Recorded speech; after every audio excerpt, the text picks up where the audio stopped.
शुभ संध्या हमारे प्यारे प्यारे मित्रों। कैसे आप लोग? मुझे विश्वास है आप सभी अच्छे होंगे, स्वस्थ होंगे और मस्त होंगे। तो मित्रों, इस वक्त बहुत ही ज़्यादा गर्मी पड़ रही है। गर्मी अपने चरमोत्कर्ष पर है। और अगर मैं अपने क्षेत्र की, अपने कस्बा मिरानपुर गढ़ा जनपद शाहजहाँपुर के वर्तमान तापमान की बात करूं तो यहाँ पे 40 डिग्री सेल्सियस वर्तमान में यहाँ का टेम्परेचर हो रखा है।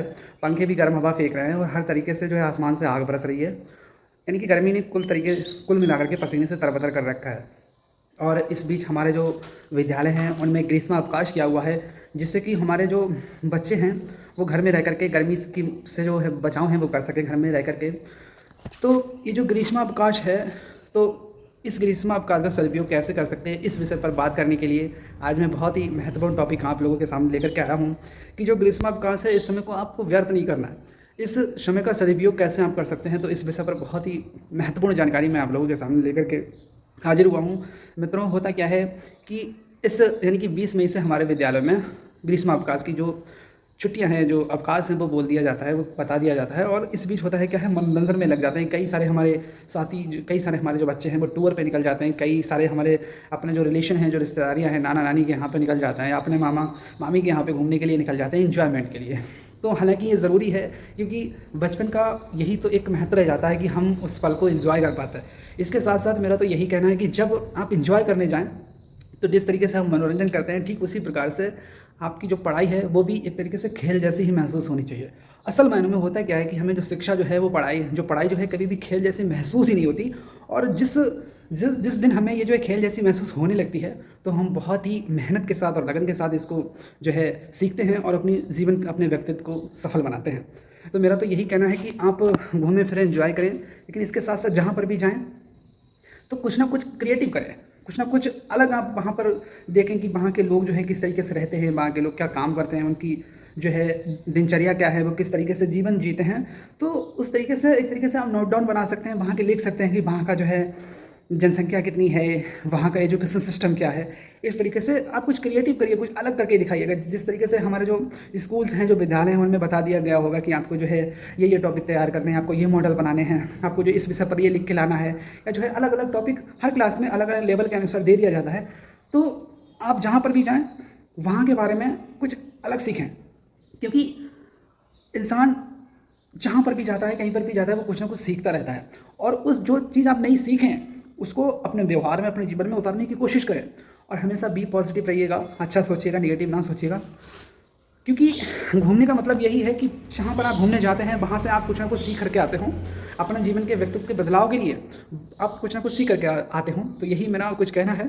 बाकी तो और इस बीच जो है, जो 12वीं पास हो गए हमारे बच्चे, उनके जो है प्रवेश प्रारंभ हो चुके हैं, एडमिशन प्रक्रिया लगातार चालू है।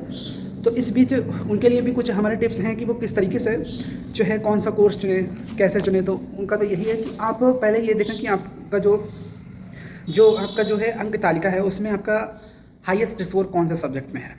अब देखते हैं कि आपका अगर हिंदी में हाईएस्ट स्कोर है तो ऑप्शंस आपके सामने ग्रेजुएशन में बीए हो जाते हैं, आप बीए कर सकते हैं। या फिर आपका शिक्षक में रुचि है तो आप बीएलएड कर सकते हैं। और इसके साथ साथ अगर आपका देखते हैं कि आपका मैथ में अच्छा है तो आप बीएससी कर सकते हैं, बीटेक कर सकते हैं। आपको देखना है कि आपका स्कोर किस सब्जेक्ट में ज़्यादा है उसके अनुसार, और दूसरी चीज़ आपकी पसंद किस सब्जेक्ट में है, वो चीज़ें मायने रखती है। इसको ध्यान में रख करके ही कोर्स का चुनाव करें। कई बार ऐसा होता है कि हमारे कई सारे ऐसे बच्चे हैं कि जो दूसरे को देख करके अपने कोर्स का चुनाव कर लेते हैं और बाद में उनका उसमें मन ही नहीं लगता है और उसको वो बीच में ही छोड़ के ड्रॉप आउट कर लेते हैं और पढ़ाई को ख़त्म करके दूसरे कोर्स को सिलेक्ट करते हैं। और इस बीच उनकी कई सालें बर्बाद हो जाती हैं, एक एक साल उनकी ऐसे चली जाती है। तो ये जो समय है जब आप फॉर्म भर रहे होते हैं, तो बहुत सोच विचार के कि आपको इन फ्यूचर कैरियर किस में बनाना है, उसके अकॉर्डिंग ही अपने जो है कोर्स का चुनाव करें, सिलेक्ट करें। और दूसरों को देख करके कभी भी कोई भी कोर्स का चुनाव ना करें। आप देखें कि आप किस विषय में अच्छा कर सकते हैं, आपको इन फ्यूचर क्या करना है, उसके अकॉर्डिंग ही अपने सब्जेक्ट का चुनाव करें।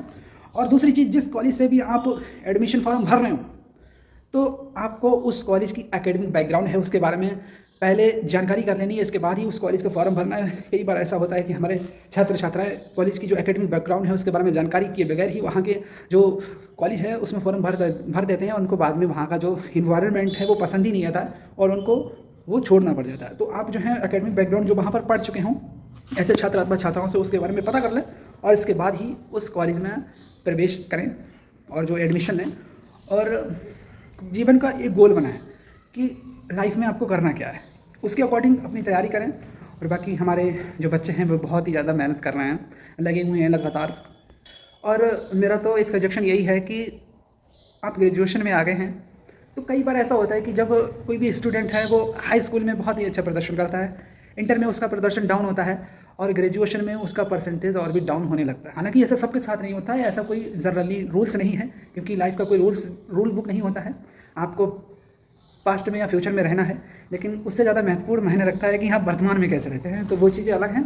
तो मेरा तो यही कहना है, कोई रूल बुक नहीं है, आप जो भी काम कर रहे हो उसमें आप 100% दें। लेकिन जैसे जैसे उनकी ग्रेजुएशन आती है तो उनकी मेहनत में कहीं ना कहीं कमी होने लगती है, क्योंकि शिक्षा का मेन उद्देश्य यही है कि व्यक्तित्व का विकास करना।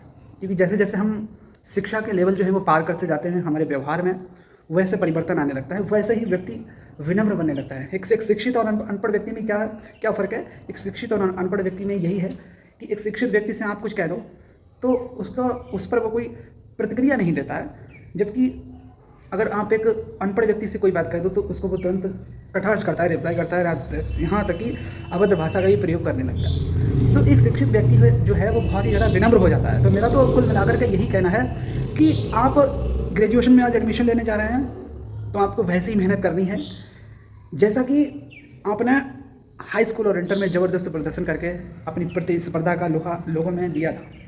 अपनी जो प्रतिस्पर्धा है, जो आपकी मेहनत है, वो आपने अपनी मार्कशीट में दिखाई थी और लोगों ने देखी। ठीक वैसे ही आपको ग्रेजुएशन में अपनी मेहनत और लगन जारी रखनी है, उसमें कम नहीं होना है।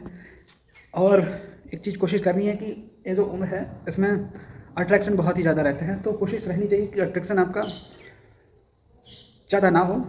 इन करियर पे फोकस होना चाहिए, लाइफ पे फोकस होना चाहिए। बहुत बहुत धन्यवाद, बहुत बहुत थैंक यू। आई होप, मुझे विश्वास है आज का ये वीडियो आपको ज़रूर कहीं ना कहीं हेल्प देगा। Thank you so much, thank you for watching.